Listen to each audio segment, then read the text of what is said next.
సికింద్రాబాద్ ఉజ్జయిని మహంకాళి అమ్మవారి బోనాల జాతర ఘనంగా కొనసాగుతోంది. జాతర సందర్భంగా ముఖ్యమంత్రి రేవంత్ రెడ్డి దంపతులు అమ్మవారిని దర్శించుకొని ప్రత్యేక పూజలు నిర్వహించారు.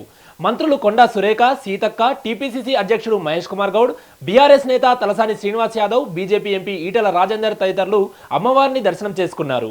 మంత్రి కొండా సురేఖ ప్రభుత్వం తరఫున అమ్మవారికి బోనం సమర్పించారు.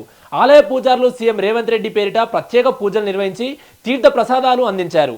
ఈ సందర్భంగా తలసాని శ్రీనివాస్ యాదవ్ సీఎం రేవంత్ రెడ్డిని ఆప్యాయంగా పలకరించిన దృశ్యాలు కనిపించాయి. సో ఈరోజు బోనం ఎత్తడానికి చాలామంది ఆడబిడ్డలు వచ్చారు. కానీ ఈ క్యూ లైన్ పద్ధతి ఏదైతే ఉందో సో దీంట్లో చాలామంది ఆడపిల్లలు అయితే ఇబ్బంది పడుతున్నారు. సో వాళ్ళు ఏం చెప్తున్నారు అంటే దాదాపు దర్శనం చేసుకోవడానికి ఈ బోనాలు పట్టుకొని ఉండాలంటే చాలా సమయం పడుతుంది అని అయితే చెప్తున్నారు. ఒకసారి వాళ్ళ నోటితోనే వాళ్ళ సమస్య ఏంటో ఒకసారి అడిగి తెలుసుకునే ప్రయత్నం చేద్దాం. చెప్పండి. యాక్చువల్గా ఇప్పుడు నేనే కాదు, నాతో పాటు ఎంతమంది చాలామంది లైన్లో నిల్చున్నారు. లిటరల్గా మేము మార్నింగ్ 6:30కి స్టార్ట్ అయ్యాము. అక్కడ మాకు ఎంట్రీస్ కూడా ఇవ్వలేదు. వేరే బోనం లైన్లో వెళ్ళమని చెప్పారు. మేము మార్నింగ్ మా ఫ్యామిలీతో వచ్చాను. నేను, మా మమ్మీ, మా ఆంటీస్ కూడా ఉన్నారు. ఇక్కడ 3.5 hours అయింది. మాకు ఇంకా మేము లైన్లోనే ఉన్నాము. అందరు విఐపీ ఎంట్రీస్ అంటున్నారు, మినిస్టర్స్ అంటున్నారు. అంటే ఈసారి కొంచెం మాకు అస్సలు బాగాలేదు. చాలా ఏమంటారు అంటే పాలిటీషియన్స్ అని నేను అనట్లేదు, కానీ కొంచెం ఏర్పాట్లు మాత్రం అస్సలు బాగాలేదు ఈసారి. అంటే సాధారణ ప్రజలకు కూడా కొంచెం వీలు కలిగేటట్టుగా వాళ్ళకి ఈజీగా అయ్యేటట్టుగా చేస్తే బాగుండు అంటున్నారా? ఎందుకంటే నాతో పాటు కొంచెం మా మదర్స్, ఆంటీస్ వాళ్ళు కూడా ఉన్నారు. వాళ్ళు కూడా ఎంతసేపటి నుంచి నిల్చున్నారు లైన్లో. 3.5 hours అయిపోయింది. వాళ్ళ కిడ్స్ కూడా ఉన్నారు కదా, కొంచెం అడ్జస్ట్మెంట్ చేసుకుని కొంచెం మంచిగా మీరు ఏర్పాట్లు చేస్తే బాగుంటుంది. మీరు ఎస్కలేట్ చేయండి. నా తరపు నుంచి నేను ఏమైనా తప్పు మాట్లాడితే క్షమించండి, కానీ చాలా కష్టంగా అవుతుంది ఈసారి మాకు. సో చూస్తున్నారు కదండి, ఇక్కడ ఆడపిల్లలు ఏం చెప్తున్నారు అంటే దాదాపు 6 గంటలకు వచ్చినప్పటికీ కూడా ఇప్పటికీ దాదాపు 3 గంటలు అయినప్పటికీ కూడా ఎలాంటి ఇక్కడ కదలిక అయితే కనబడట్లేదు అని చెప్తున్నారు. సో దీంతో పాటు ఎవరైతే కొంతమంది వృద్ధులు వస్తున్నారు, ఇంకొంతమంది వస్తున్నారు, చిన్నపిల్లలు వస్తున్నారు. సో వీళ్ళందరికీ అడ్జస్ట్మెంట్ చేయడానికి అయితే చాలా కష్టంగా ఉంది అని చెప్తున్నారు. సో చెప్పండి, మీరు ఏ టైంకి వచ్చారండి? పొద్దున 9కి వచ్చారా? అవును మేడం. సో ఇప్పుడు మీకు ఎలా అనిపిస్తుంది అంటే ఆ బోనం ఎత్తుకొని ఇంతసేపు ఉండడం మీకు ఏమైనా కష్టతరంగా అనిపిస్తుంది? అవుతుంది, చాలా కష్టమవుతుంది. మీరు ఎవరెవరు వచ్చారు? మా పాప, నేను. మీ పాప మీరు వచ్చారా? సో చెప్పండి, మీ పేరేంటండి? పూజ. సో బోనాల పండుగ శుభాకాంక్షలు. థ్యాంక్స్. సో మీరు ఎప్పుడు వచ్చారండి? మేము వచ్చి 3 hours అయిపోయింది. సో 3 hours అయినప్పటికీ కూడా ఇక్కడ లైన్లో ఏమైనా ప్రాబ్లం ఉంది అంటున్నారు. వాళ్ళని పంపిస్తున్నారు కదా, మమ్మల్ని కాకుండా ఇప్పుడు వాళ్ళు వచ్చారు కదా, వాళ్ళని పంపిస్తున్నారు కదా, అట్లా చాలా మంది వెళ్తున్నారు. విఐపీలు ముఖ్యమా, సామాన్య ప్రజలు ముఖ్యమా? చెప్పండి. మేము 3 గంటలకు 2 గంటలకు లేసి ఇంట్లో బోనాలు తయారు చేసుకొని వస్తాం. ఇట్లా పట్టుకొని ఎంత చేతులు గుంజుతాయి చెప్పండి. ముందు మాకు క్లియర్ చేయాలి, విఐపీల తర్వాత. సామాన్య ప్రజలు ముఖ్యమన్నప్పుడు వాళ్ళని పక్కన పెట్టాలి, లేకపోతే వాళ్ళకి వేరే లైన్ కేటాయించాలి. మమ్మల్ని ముందు పంపించాలి. సరే, ఇంత లైన్ అక్కడ బోనం ఎక్కేని కూడా మాకు టైం ఇవ్వరు తెలుసా.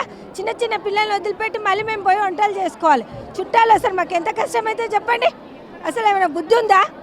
ఇప్పుడు 3 గంటలు అయింది. 3 గంటలు మెల్లగా నడుచుకుంటూ వస్తాం. నిద్రలు వస్తాయి మాకు. ఎట్లుంటుంది లేడీస్కి?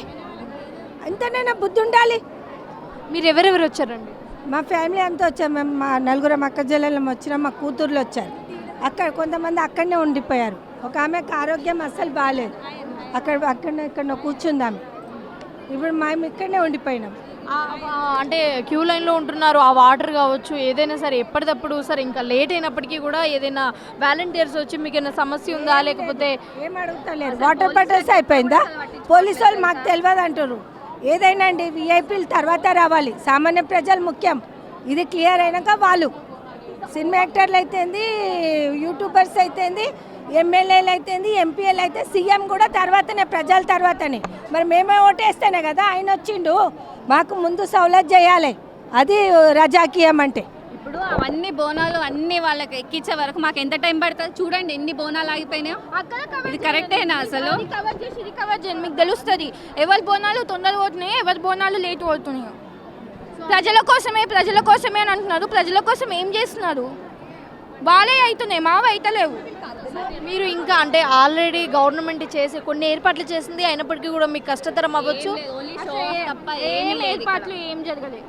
ఏం జరిగిన ఏర్పాట్లు అసలు ఏం చేసి ఫుడ్ పెట్టిండ్రా ఏం చేసిండ్రు ఏర్పాట్లు. సో ఇప్పుడు మీ తరపున ఇంకా ఏదైనా మీ క్వైరీ ఏమన్నా ఉంటే మా ఛానల్ తరపున క్వైరీస్ ఏం లేవు. బోనాల లైన్ తొందరగా పంపిస్తే అదే చాలు. ఓకే అండి. సో చూస్తున్నారు కదండి ఇక్కడ ప్రజలైతే అందరూ నిజంగా కష్టపడుతున్న వైనం అయితే ఇక్కడ కనిపిస్తుంది. చేసి వెళ్తామా తొందరగా నూకేస్తారు. దర్శనం కూడా చేసుకొని ప్రశాంతంగా నిమ్మలంగా పెట్టని కూడా పెట్టనియరు, నూకేస్తూనే ఉంటారు. పోనీ ఇంత కష్టపడి ఏదో అమ్మవారిని దర్శనం చేసుకొని వెళ్తుంటే నూకేస్తారు. అసలు మనస్ఫూర్తిగా మొక్కని కూడా మొక్కనియరు. అంటే ఇప్పుడు ఎలా అండి అంటే బోనం అనేది పైన పెట్టుకోవాలి కదా, అంటే ఇంతసేపు అంటే మనం కావచ్చు. మీరు కవర్ చేయండి. ఎంత షేక్ అవుతుందో నా హ్యాండ్.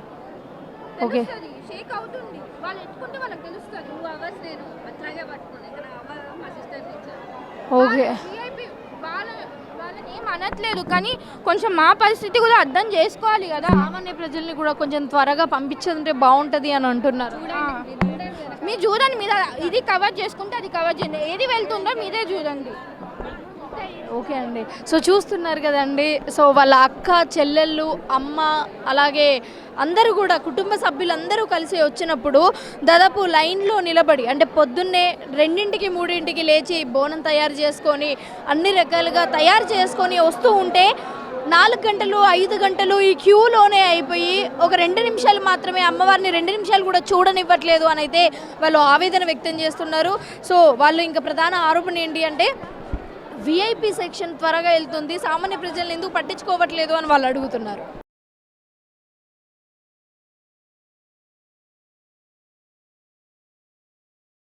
తెలుసుకొని ఇక్కడికి రావడం జరిగింది. ఒకసారి వాళ్ళతో మాట్లాడదాము. సో సో హాయ్ అండి. So how you know about this festival? Well, I just found it on the internet.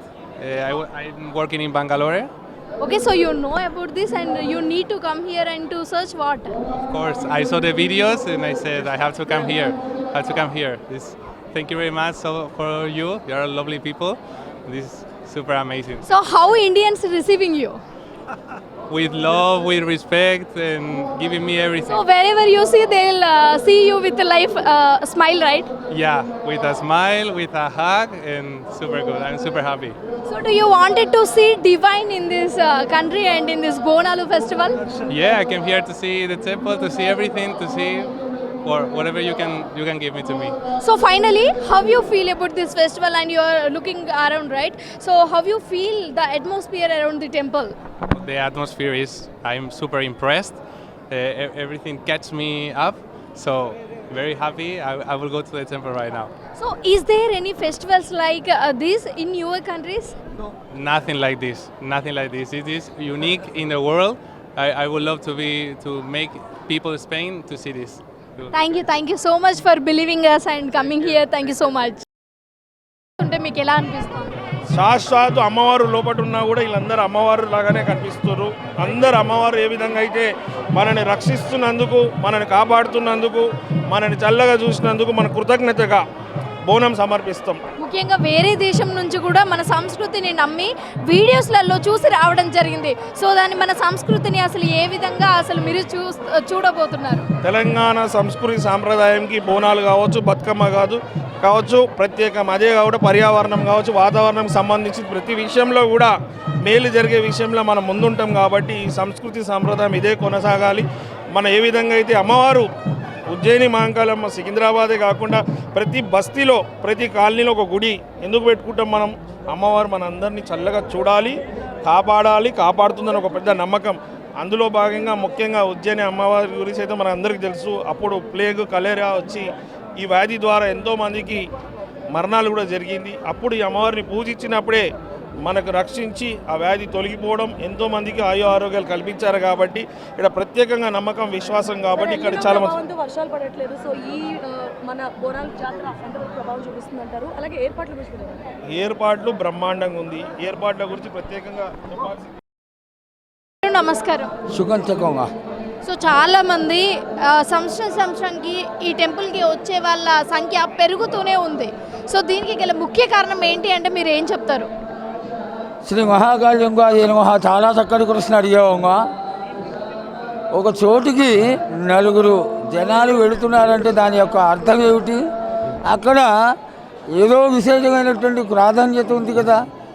అట్లాగే ఈ రోజున లక్షలలో వేలల్లో జనం వచ్చి అమ్మవారిని దర్శించుకుంటున్నారంటే 250 సంవత్సరాలుగా జగన్మాత మహాకాళి అమ్మవారు ఈ ప్రాంతంలో ప్రతిష్ఠింపబడి కన్న బిడ్డల వలె అందరినీ కడుపులో పెట్టుకొని ఆవిడ యొక్క ఆశీర్వాద కులాన్ని తెలియజేయడం వల్లే అందరూ దినదినాభివృద్ధి చెంది 1980లో రాతి కట్టడంతో పునఃప్రతిష్ఠ జరిగినటువంటి పుష్పగిరి జగద్గురువుల ఈ యొక్క కరకమలముల చేత నూతన ప్రతిష్ఠ జరిగినందువల్ల ఈనాడు ఇంతటి ప్రాశస్త్య కలగడం కోసం ఆనాడు ప్రతిష్ఠ జరగడం, ఆ ప్రతిష్ఠ జరిగినప్పటి నుంచి కూడా మేము కళ్ళతో చూస్తూ దినదిన వృద్ధి జరిగిపోయింది. అలాగే అమ్మవారికి మీకు ఉన్న ఆ అనుబంధం ఎలా ఉంటుంది? అంటే ప్రతి చిన్న విషయంలో కూడా అరే అమ్మవారు నిజంగానే ఉన్నారు, ఈ పని జరుగుతుంది అనుకోలేదు, జరిగింది అనే విషయాలు కానీ, లేకపోతే మిమ్మల్ని సంతోషపరిచిన విషయాలు ఏమైనా ఉన్నాయా?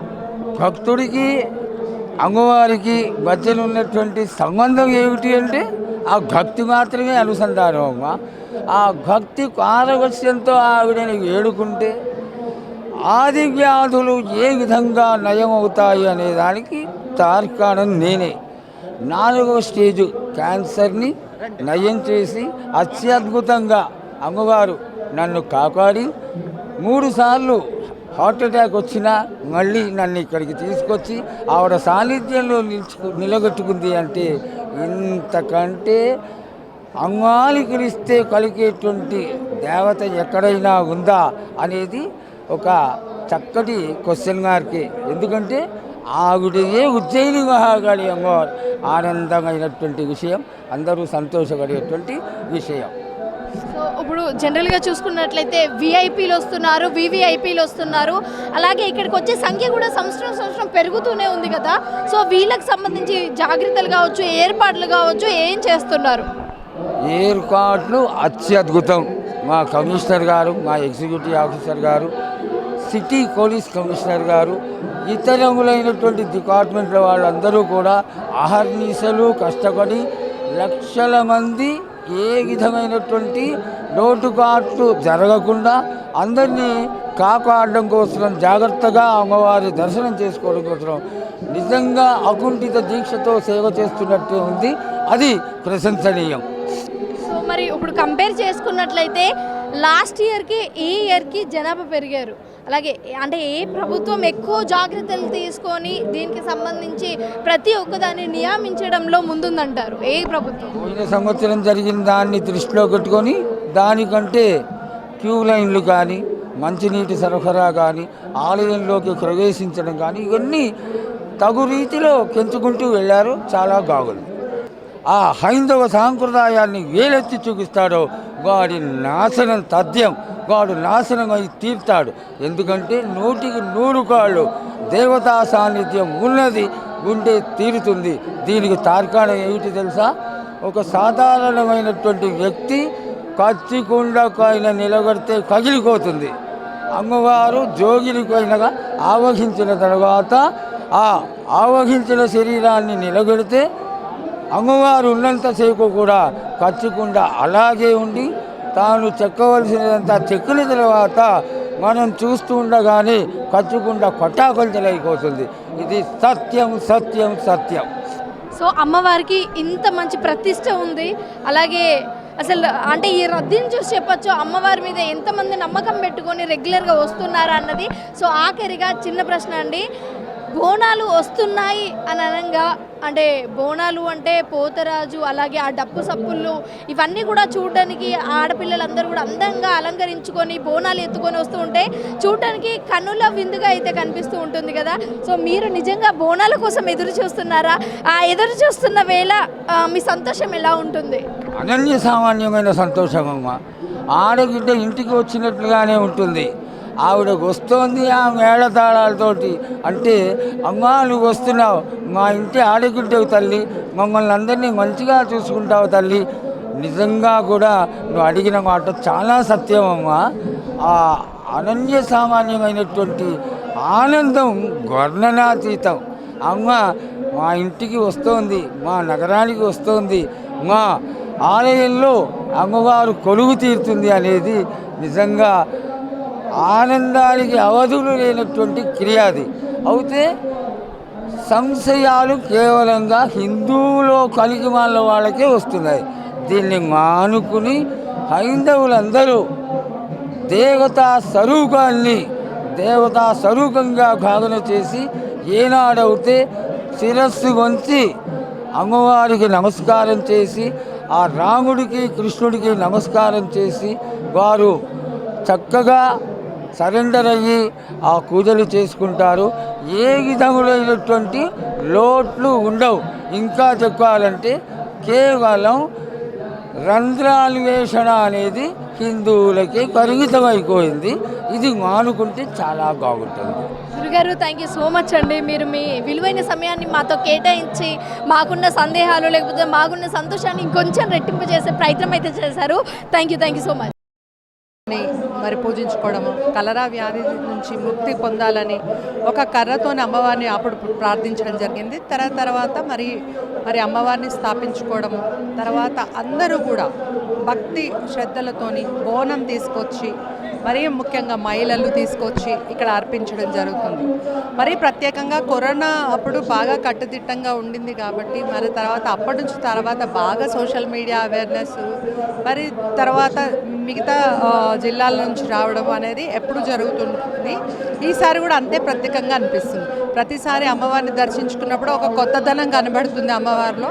మరి అదే ఈసారి కూడా ఒక కొత్తదనం, అదేవిధంగా ఆయురారోగ్యాలతో తెలంగాణ వ్యాప్తంగా కూడా ఉండాలని భగవంతుని కోరుకుంటున్నాను. మేడం, ఈసారి అంటే ఆఖరి ఘట్టం ఏంటి అంటే భవిష్యం అని చెప్పడం. సో దీని మీద అందరూ కూడా చాలా ఆతృతగా ఎదురు చూస్తూ ఉంటారు. సో మీరు దీన్ని ఎలా చూస్తారు? అంటే అందరం నమ్ముతాము, బట్ మీ ప్రత్యేక ఒపీనియన్ ఏమైనా ఉంటుందా ఈ భవిష్యవాణి చెప్పడంలో? అంటే ఈ ప్రత్యేకత ఏంటంటే ఈ ఘటం ఎక్కిన రోజు నేను పుట్టినానంట. మా అమ్మ ఊకే చెప్తుంటుంది. అంటే బోనాల పండుగ తెల్లారి ఏదైతే ఘట్టం ఎక్కుతుందో ఇక్కడ లష్కర్ బోనాలు అప్పుడు నేను పుట్టిందంట. సో అదే నాకు ప్రత్యేకత. మరోవర్ ఇక్కడ ఎందుకు నమ్ముతాము అని అంటే అమ్మవారు సాక్ష్యంగా వచ్చి తరతరాల నుంచి వస్తుంది భవిష్యవాణి చెప్పడం అనేది. మరీ ముఖ్యంగా ప్రతి ఒక్కరం కూడా మనం సనాతన ధర్మాన్ని నమ్మిన వాళ్ళము ఖచ్చితంగా నమ్ముతాము. మరి అదే ప్రత్యేకత. మరి అమ్మవారి దర్శనం తర్వాత తెల్లారి ఘటం అనేది ఊరేగింపు అనేది తరతరాల నుంచి వస్తుంది. ఇప్పుడు కూడా అదే నమ్మకంతో ప్రజలు ఇక్కడ స్థానికంగా ఉన్న వాళ్ళందరూ కూడా నమ్ముతాము. మరి అమ్మవారి ఆశీస్సులు అందరికీ కూడా ఉండాలని కోరుకుంటున్నాను. అంటే కుల మతాలు అని అడ్డు లేకుండా జరుపుకునే ఒకే ఒక పండుగ ఈ బోనాల పండుగ. సో ఈ పండుగకి మన ఆడబిడ్డలందరూ అందంగా అలంకరించుకొని బోనాలు పట్టుకొని వస్తూ ఉంటారు కదా. సో ఈ దృశ్యాలన్నీ చూసినప్పుడు, లేకపోతే ఆ బోనాలు, ఆ చప్పుళ్ళు, డప్పుల చప్పుళ్ళు ఇవన్నీ చూసినప్పుడు మీ మనసులో కలిగించే ఆనందం ఎలా ఉంటుంది? అమ్మ, మనకు తెలంగాణ వ్యాప్తంగా 2 పండుగలు జరుపుకుంటాం. ఒకటి బతుకమ్మ, 2 బోనాలు. బోనాలు అంటే మన కులదైవం కానీ లేకపోతే గ్రామ దేవత కానీ, అంటే ఇక్కడ ఒక్కటే కాదు, గ్రామాల్లో కూడా బోనాలు అర్పించడం జరుగుతుంది. ఆ గ్రామ దేవతలకు అర్పించడం జరుగుతుంది. అదేవిధంగా మనకు బతుకమ్మ కూడా అంతే ప్రత్యేకంగా ఉంది. గల్లీకి రాష్ట్ర వ్యాప్తంగా కూడా మనం జరుపుకుంటాం. మరీ ముఖ్యంగా లష్కర్ బోనాలు ఏంటి అని అంటే కలరా వచ్చినప్పుడు మరి అమ్మవారికి మొక్కుకొని మరి వారికి అర్పించుకోవడము, వారికి నమస్కరించుకోవడము అన్నీ చేసిన తర్వాత మరి అమ్మవారు శాంతించి ఈ కలరా వ్యాధి నుంచి మనకు ముక్తి చెందడం జరుగుతుంది. ఇది చరిత్ర. అప్పటి నుంచి ఇప్పటి వరకు కూడా అదే విధంగా అంతే భక్తి శ్రద్ధలతో ఇక్కడ మహిళలను కానీ స్థానికంగా కానీ పూజించుకోవడం జరుగుతుంది. ఓకే అండి, థ్యాంక్ యూ సో మచ్. అందంగా అలంకరించుకొని చూస్తున్నట్లయితే మీ కుటుంబం అంతా కూడా మీకు ఎలా అనిపిస్తుంది? చాలా బాగా అనిపిస్తుంది అమ్మా. ప్రతి సంవత్సరం వస్తాము. బోనాల పండుగ అంటే ఉజ్జాని మాంకాలమ్మ దేవత అంటే ఏది మొక్కుకుంటే అది వస్తుంది. ఆ తల్లికి ఏది ఆశీర్వాదం కావాలంటే మనకు అన్ని ఆశీర్వాదాలు ఆ తల్లిదాన్నే దొరుకుతాయి. కాబట్టి ప్రజలందరూ కూడా, ఆడబిడ్డలు కూడా అందరూ కూడా వస్తారు. మంచిగా తెలంగాణ అంతా కూడా ఈసారి వర్షాలు పడాలి, గొప్ప ఎత్తున అందరం కూడా ఆర్థికంగా బాగుండాలి, మంచి ధన ధాన్యాలతోటి, భోగ భాగ్యాలతోటి, సిరి సంపదలతోటి అందరూ కూడా గొప్పలుగా ఉండాలి. అందరూ బాగా ఇంజనీర్లు, డాక్టర్లు బాగా మన పిల్లలందరూ బాగా చదివించుకోవాలి. ప్రపంచం అంతా మన దిక్కే చూస్తుంది. కాబట్టి మళ్ళీ మన కేసీఆర్ సీఎం కావాలి. తెలంగాణ సురక్షితంగా ఉండాలి అని కోరుకుంటారంటారా?